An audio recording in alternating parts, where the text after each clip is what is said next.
नाजरीन ये देख सकते हैं, ये आज़ाद कश्मीर हजीरा बांतनी के मुकाम पर एक कुदरती चश्मा है जो ज़मीन से निकलता है और ये इतना साफ़ और शफाफ पानी है कि आप अंदाज़ा नहीं कर सकते।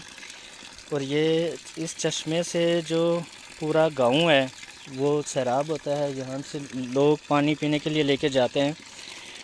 और ये कुदरती तौर पर ज़मीन से निकलने वाला पानी है जो एक पत्थर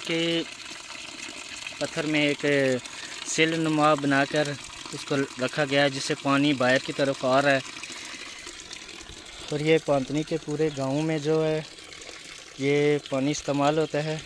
और ये मेन रास्ता है जहाँ से लोग आकर यहाँ रेस्ट भी करते हैं, पानी भी पीते हैं। और यहाँ के मकामी जो लोग हैं, लड़कियाँ, वो पानी लेके जाती हैं अपने घरों में।